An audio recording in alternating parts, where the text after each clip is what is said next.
हाय सांग मैंने मोर आउ गोटे मिनी ब्लॉग आप समस्त वेलकम। मोर ब्रेकफास्ट सरलानी आपण ब्रेकफास्ट ना तो आज लंच रे कौन रोसे मु तो जानी हजबैंड मोर मार्केट जाइछंती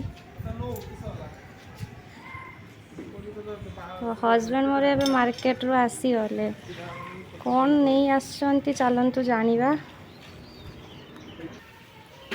बाबू आमर मार्केट रू आसी गले एटा कौन आनछ चिकन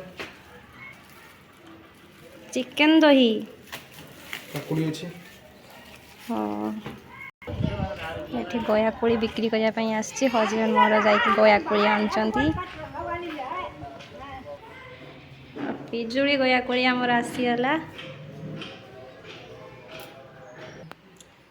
ये आमर चिकेन आसी तो चिकेन आज कौन रेसिपी हो चलतु आम हजबैंड को पचारिया ओई चिकेन आज कौन तैयारी करी चिकन आज दही दे गोटे नुआ रेसिपी कौन गोटे कर दियो हो ताले चिकेन दही दे गोटे नुआ रेसिपी तैयारी करछि आज सांग मैंने चलते आज चिकेन दही ग्रेवी रोसई करिया।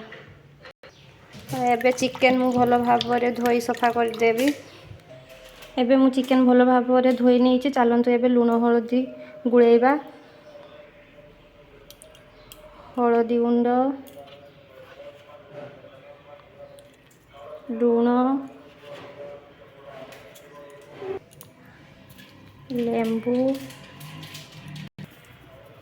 ठिया हो तो चिकन मगर मु थंबनेल एबे भल भाव गोलई नवा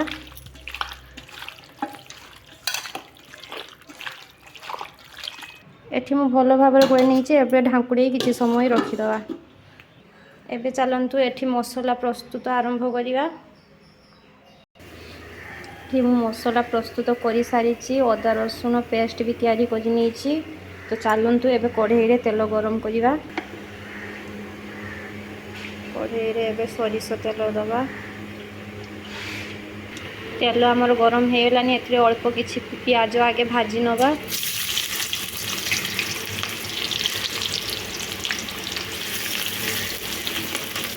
हां एबे आमर प्याज भाजी हो गलानी ताको गोटे पात्र को काढी नवा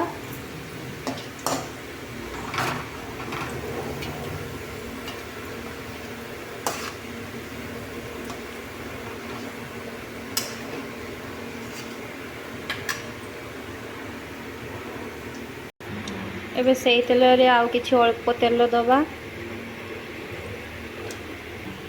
एबे आमर तेल गरम हेलानी एथिरे अल्प चीनी दबा कलर पाई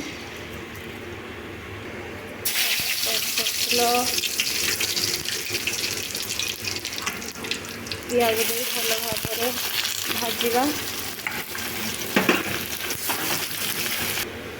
पियाज आमर टिके नाली ही आसलानी एबे से टमाटो दे ताको भाजवा पियाज आमर भल भाव भाजी ही गलानी एबे अदा रसुण पेस्ट दे ताको भल भाव भाजवा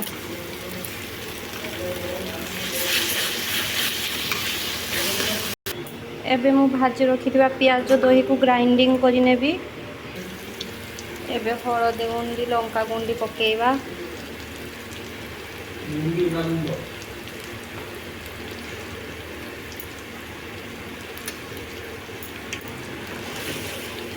मसला मोर भल भाव प्रस्तुत हेलानी एबे दही ग्राइंडिंग कर रखिथिबा ताको पकेइबा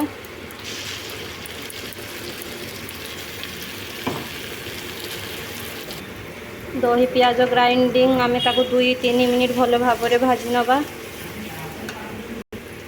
एबे मसला आमर भल भाव प्रस्तुत हो सारी एथिरे पानी दे 2 मिनिट ताको फुटिया पई छाड़ी दवा एबे आमर मसला भल भाव कषि गलानी एबे आमे चिकेन दवा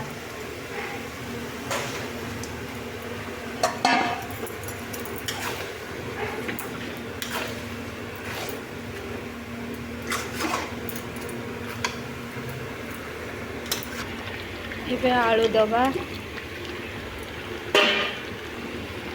एबे चिकेन आमर हल्का कषि आसलानी से गरम मसला गुंड चिकेन मसला गुंड दे ताको पुणी भल भाव कषिबा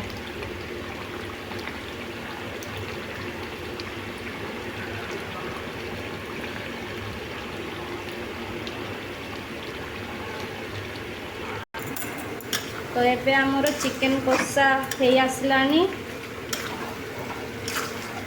एबे आमे एथिरे अल्प पानी देई ताकू 5 मिनिट भल भाव फुटिया पई छाड़ी दवा।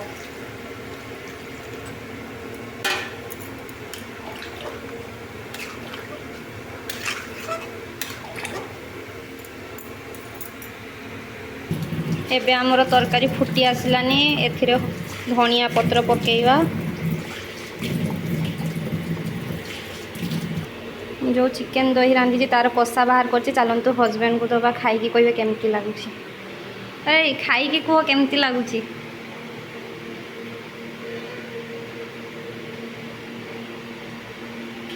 भल लगुच।